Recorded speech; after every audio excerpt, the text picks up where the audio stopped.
کیا ایسا وقت آ سکتا ہے جب انسان اپنے ہی رشتوں کا دشمن بن جائے اور خون ریزی اتنی بڑھ جائے کہ عقل بھی ساتھ چھوڑ دے؟ بسم اللہ الرحمن الرحیم۔ آج کی حدیث مبارک قتل و غارت علامات قیامت۔ سنن ابن ماجہ حدیث نمبر 3959۔ حضرت ابو موسیٰ عبداللہ بن قیس اشری رضی اللہ تعالیٰ عنہ سے روایت ہے کہ نبی غیب داں صلی اللہ علیہ وآلہ وسلم نے فرمایا، یقیناً قیامت سے پہلے بہت خون ریزی ہوگی۔ ایک صحابی رضی اللہ تعالیٰ عنہ نے عرض کی، یا رسول اللہ صلی اللہ علیہ وآلہ وسلم، ہم تو ایک سال میں اتنے مشرکین کو قتل کرتے ہیں۔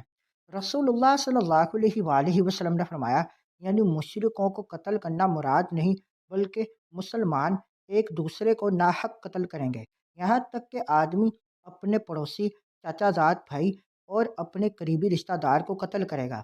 اس کے بعد کسی نے عرض کی، یا رسول اللہ صلی اللہ علیہ وآلہ وسلم، کیا اس وقت ہماری عقلیں قائم ہوں گی؟ آپ صلی اللہ علیہ وآلہ وسلم نے فرمایا، نہیں، اس زمانے کے اکثر لوگوں کی عقلیں سلب ہو جائیں گی اور گرد و غبار کے ذروں کی طرح بے وقت عقل سے عاری لوگ رہ جائیں گے۔ یہ علامات صغری بھی اس دور میں پائی جاتی ہے۔ معمولی دشمنی یا جائیداد کی خاطر قریبی رشتہ داروں کا قتل معمول بن چکا ہے، اور سلف صالحین پر طعنہ زنی اور ان کا مذاق اڑا کے بے عقلی کا اظہار بھی عام ہے۔ قتل و غارت علامات قیامت۔ رسول اللہ صلی اللہ علیہ وآلہ وسلم نے فرمایا کہ قیامت کے قریب ایسا وقت آئے گا جب بہت زیادہ خون ریزی ہوگی۔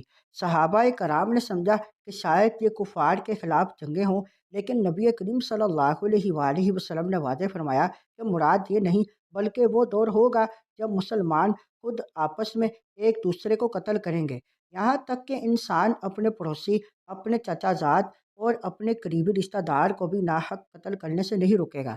یہ بات اس بات کی علامت ہے کہ جب فتنہ بڑھ جاتا ہے تو محبت، رحم اور رشتوں کے تقدس کا احساس کمزور پڑ جاتا ہے۔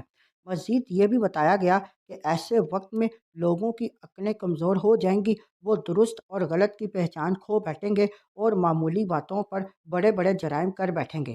یہی وجہ ہے کہ آج کے دور میں بھی بعض جگہوں پر چھوٹی چھوٹی دشمنیوں، جائیداد یا انا کی وجہ سے بڑے بڑے خاندانی جھگڑے اور قتل تک ہو رہے ہیں۔ یہ سب ہمیں ایک بڑا سبق دیتا ہے کہ فتنوں کے زمانے میں عقل اور جذبات دونوں کو قابو میں رکھنا ضروری ہے۔ غصے میں آ کر فیصلہ کرنا انسان کو تباہی کی طرف لے جاتا ہے۔ ایسے حالات میں مومن کی ذمہ داری ہے کہ وہ صبر کرے، صلح کو ترجیح دے، رشتوں کو جوڑے رکھے اور کسی بھی قیمت پر ناحق خون سے بچے، کیونکہ اسلام میں ایک انسان کا ناحق قتل پوری انسانیت کے قتل کے برابر قرار دیا گیا ہے۔ آخر میں ہمیں یہ سوچنا چاہیے کہ ہم اس فتنہ خیز دور میں خود کو کیسے بچائیں۔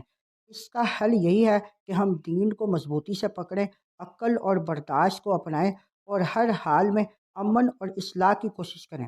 اللہ تعالیٰ ہمیں فتنوں سے محفوظ رکھے، ہمارے دلوں میں رحم اور عقل عطا فرمائے، آمین۔ اس حدیث مبارک کو مزید آگے دوستوں تک پہنچائیں۔